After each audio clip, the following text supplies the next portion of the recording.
Good evening, everyone, and welcome to Arts on Air, the beautiful rooftop patio here with Derek and Temple, our amazing hosts. Thank you so much. We are so grateful to be here. Yeah, let's have a round of applause for Derek and Temple. Thank you. And we're grateful to our guests that are on this roof with us right now. Thank you so much for joining us. And to our guests that are joining us virtually, we are really glad that you are here as well. My name is Brad Balliett, and together with Paul Murphy, who's here with me on this roof right now, we are the artistic directors of Decoda. Decoda is a collective of chamber musicians that share a common vision to create a more connected and more compassionate world through music. Now, how we do that takes a lot of different forms. Concerts and workshops in our community, songwriting projects with teens and musicians that are incarcerated and residents of homeless shelters, and our new virtual pop-up concerts for the frontline healthcare workers to give them a little tiny bit of peace during their super busy days. So we're so grateful that you're here to support our social initiatives. And just by being here, you've shown that we have friends and that you care, and we're so grateful that you're here. I want to get right into some music, but first I have a little bit of a question. What is it that makes music spooky? Anybody? Like, what is the thing that makes music spooky? Like, we've all had this feeling like that's some spooky music. Is it suspense? Is it an actual surprise, like a horror movie? A minor key, I've heard. Yes, that certainly tugs at the heartstrings in a way. One thing that I always find really chilling in a kind of freaky way is when you get the abandoned playground scene and suddenly it's little kids singing Ring Around the Rosie or something like that.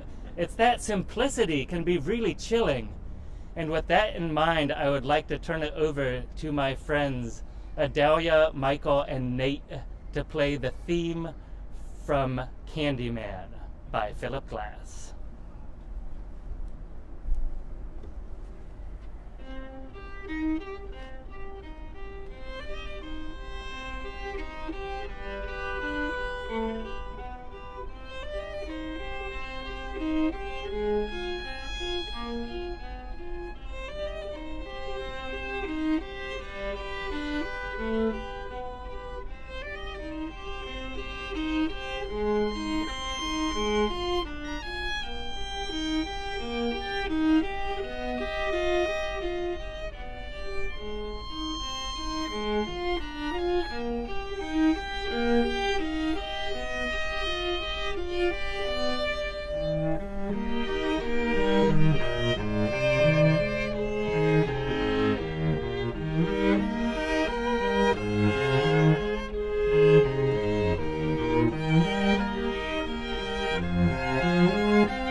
Thank you so much, Nate, Michael, and Adelya. By the way, over the past week, I've had so many people come up to me and say, "Are you wearing a Harry Potter costume?" And it's because of the glasses, of course, but it's also because of this new scar on my head. So to them, I say, yes, I'm wearing a Harry Potter costume, because it's easier than explaining that I bonked my noodle in a really embarrassing way. So let's just say that I'm Harry Potter. And I get that a lot too. You get that a lot also, Nate? And by the way, for those of you that are watching at home, I wish you could see some of the amazing costumes that we've got in our audience here on the roof. We've got Liz and Steve in full Cirque du Soleil garb. We've got a scary skeleton. Let's have a hand for our great costumes here on stage. So there's lots of reasons I love being a part of Decoda, and one of them is the sense of the unexpected, the sense that I'm going to be doing something I never expected to be doing. I never expected to get to play backup in a country band in a maximum security prison in South Carolina. I never expected to get to play R&B lines, bass lines on the bassoon dictated to me by a teen in the Bronx. So we try to bring a little bit of that into our programming as well. So we're trying a little experiment tonight, Nathan and I. We have a kind of scrawled, handwritten score here with a little bit of material. And that's our word bank. And we're going to toss it back and forth and see what happens with a little bit of classical improvisation.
Well, in the spirit of experiments, we have another one coming at you.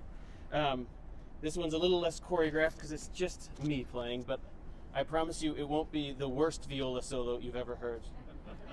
So as Brian was saying, we've done a lot of work in a lot of different communities, and one of those communities that's we get to work in a lot that's very special to me, and I know to a lot of Decoda members, is working in prisons. And something you come across in prisons is that there's a lot of underrepresented voices there. And one of the thrills that we get to have as musicians is getting able to share and amplify some of those voices.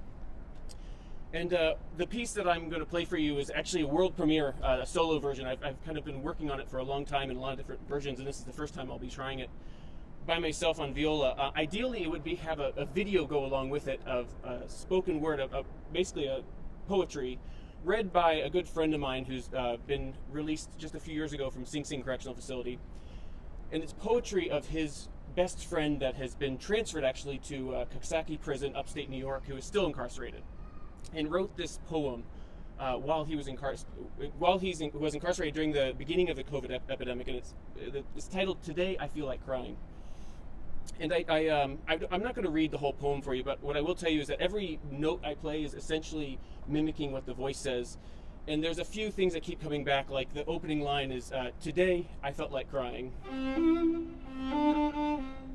And in a lot of the versions, I've orchestrated this to have a lot of kind of rich harmonies that go along with it. But today, I'm basically going to play for you the musical equivalent of the words. And just knowing where this comes from is special enough. But again, we hope someday to be able to share with you the whole full version where you can really identify with the words. But I hope you can identify a little bit with the spirit of where this is coming from and the fear that a lot of these men and women have been feeling that are incarcerated during this time, and how vulnerable they are in comparison to us.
Thank you so much, Nate, for that beautiful rendition of Ivan reading this poetry.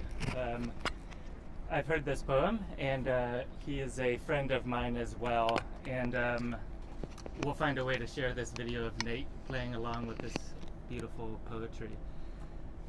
We're going to shift gears into a little bit of solo bassoon music that's not exactly Halloween-y, but it does kind of play into, I would say, one of the scariest aspects of human nature, which is loneliness.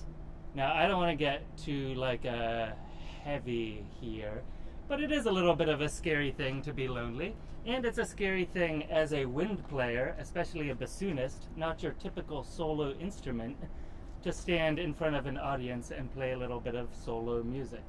It helps that a great deal of our audience is virtual now, and that we have a small cadre of friends here on the roof. So I'm going to just stick with that in my own mind right now. The composer of this piece is, I know, to be on the call tonight, so I will say hello to Joseph Jones, who's joining us from Bonita Springs, Florida. And he wrote this piece for me in April when I was saying, well, it looks like there's not going to be any concerts for a while. It's a perfect time to get some brand new music. And Joseph graciously wrote this piece for me, and this tonight is the first time that it's being heard in public. So I'm going to play the first two movements of Joseph Jones' Soliloquy for solo bassoon.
The next piece requires very little introduction, as I'm sure most of you...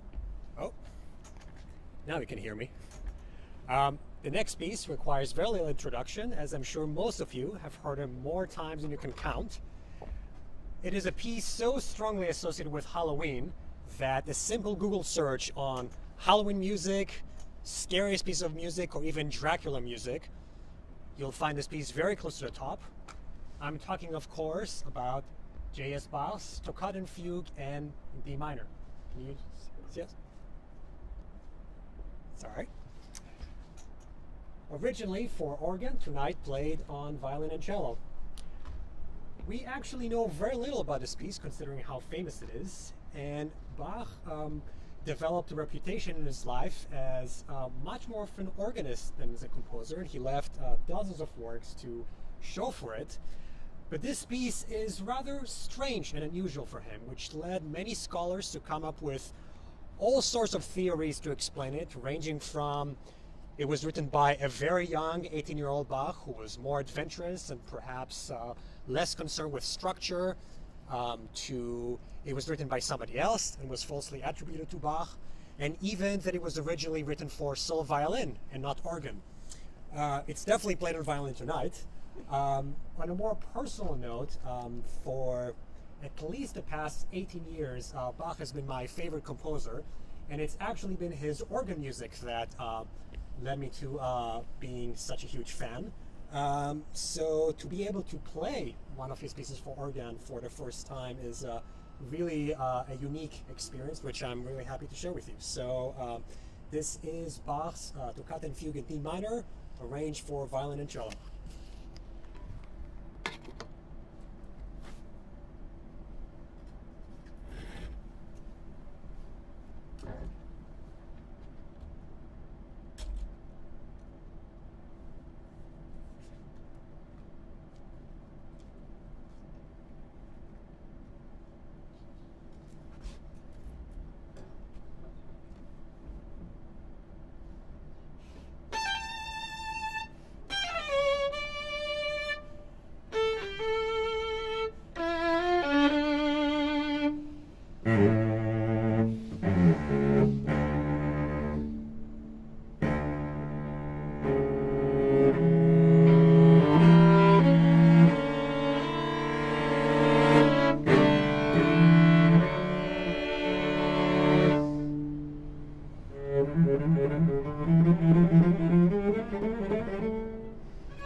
Oh, it's over there.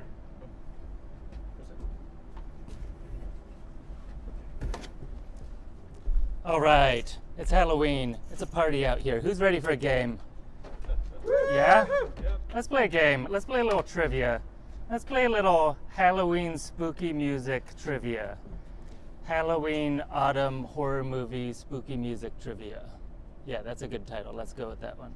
Okay, so here's how this is going to work. There's going to be prizes involved. They're very exciting.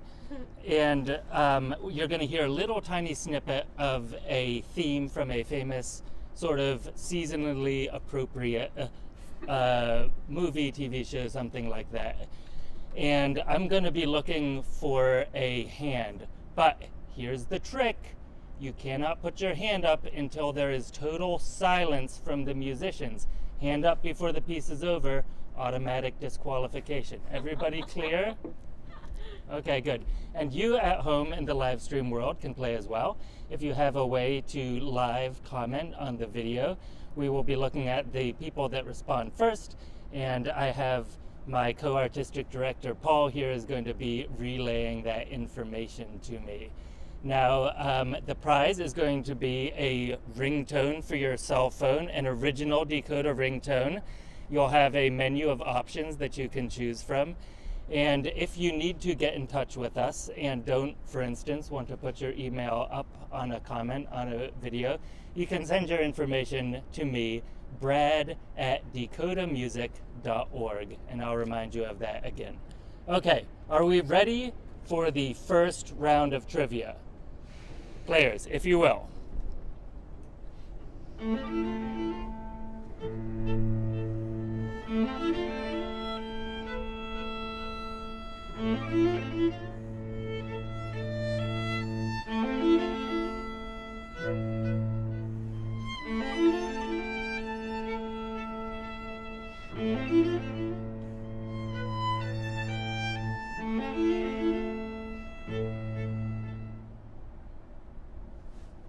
I see a hand.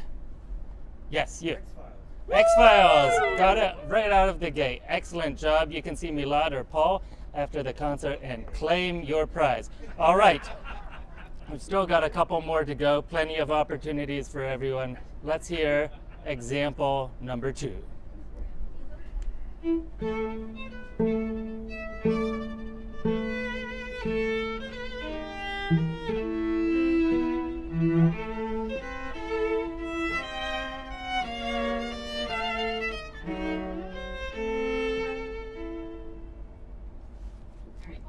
Harry Potter. Wow, I should have made these harder. Also, I don't know if Harry Potter is really a Halloween themed thing. Who chose these examples? Can we get a note out to that person? Halloween means Halloween. It doesn't mean wizards. Okay, we'll come back to that later. Okay, how about this one? We're gonna get slightly harder here.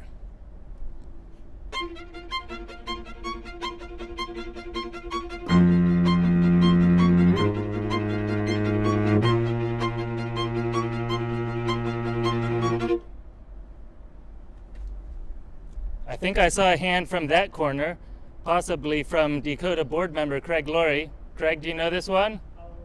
Halloween, exactly right. Now there's a Halloween themed movie. Okay, now this last one, there's kind of 3 acceptable answers, and I'll accept any of the 3, but really bonus points if you can name the movie in which this appears.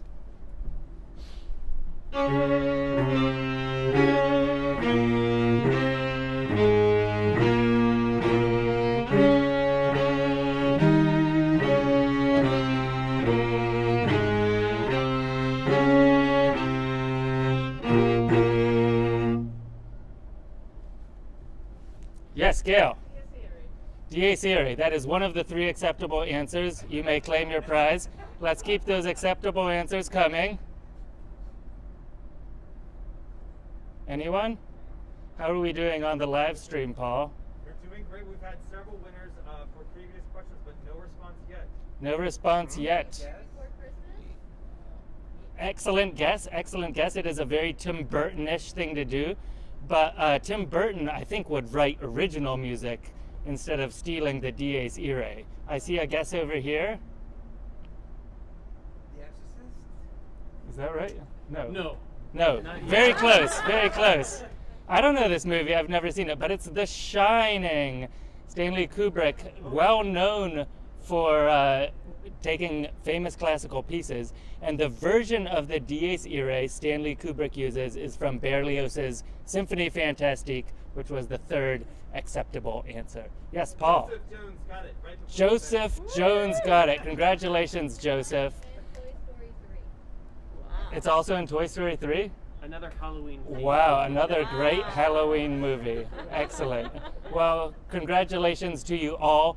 We are going to wrap up our concert with one of my all-time favorite Halloween carols, the Monster Mash. But there's an additional aspect to this, which is this is not just the Monster Mash, this is the Monster Match. This being our fall fundraiser, we would love for you to take this opportunity to scan those QR codes on your program or go to decodamusic.org, and if you can, make a donation to help support our social initiatives. And I tell you, there is no donation too small or too big for us to do something really valuable with. Just as an example, a donation of $50 or $75 helps us get a student a little bit closer to a scholarship for our chamber music festival in the summers. A donation of $1,000 lets us continue these frontline concerts for another month. A donation of $2,000 lets us develop and continue an original songwriting project. A donation of $800,000 gives you a live-in-your-house Decoda musician who will play seasonally appropriate carols to you every morning over breakfast.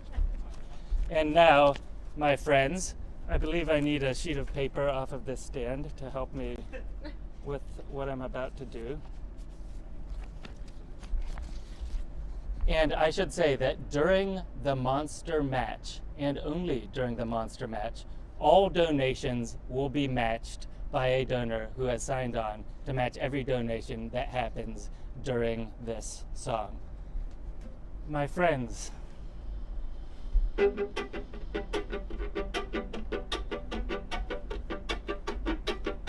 I was working in the lab late one night when my eyes beheld an eerie sight. For my monster from his slab began to rise, and suddenly, to my surprise, he did the Monster Mash.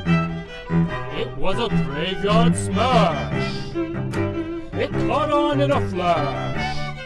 He did the Monster Mash from my laboratory in the castle east to the master bedroom where the vampires feast. The ghouls all came from their humble abodes to get a jolt from my electrodes. They did the Monster Mash. It was a graveyard smash. It caught on in a flash. They did the Monster Mash. The zombies were having fun. The party had just begun. The guests included Wolfman, Dracula, and his son. The scene was rockin', all they're digging the sounds. Igor on chains, backed by the bang hounds. The coffin bangers were about to arrive with their vocal group, the Crypt Kicker 5. They played the Monster Mash. It was a graveyard smash. It caught on in a flash. They played the Monster Mash. Out from the coffin Drac's voice did ring. Seems he was troubled about just one thing. He opened his lid, shook his fist, and said, "Whatever happened to my Transylvania twist? It's now the mash! It's now the Monster Mash!" It was a graveyard smash. It caught on in a flash. It's now the Monster Mash. Now everything's cool. Drax part of the band, and my Monster Mash is the hit of the land. For you, the living, this mash was meant to. When you get to my door, tell them Boris sent you. Then you can mash. Then you can Monster Mash. The Monster Mash. And do my graveyard smash. Then you can mash. You'll catch on in a flash. Then you can mash and do the Monster Mash.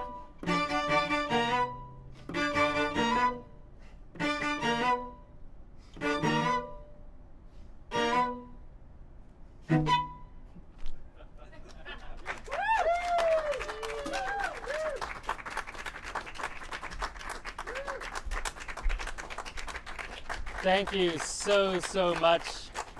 We thank you for being here. We thank you for being a part of this evening with us. We know that the live stream is about to end, but we're going to send you off with a little bit of music as that live stream comes to a close. A quick, spooky Scherzo by Ludwig van Beethoven. And for those of you on the roof with us, please stick around for a few minutes and say hello to the musicians. Thank you once again.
Thank you once again for joining us on the beautiful Arts on Air rooftop patio. We are so glad you're here. We're grateful for your help, and we're grateful for any help you can give us to help us continue our social initiatives in prisons, homeless shelters, schools, hospitals, the communities that we live in all around the world. You can go to decodamusic.org at any time to make a donation. Thank you once again, and good night. Woo!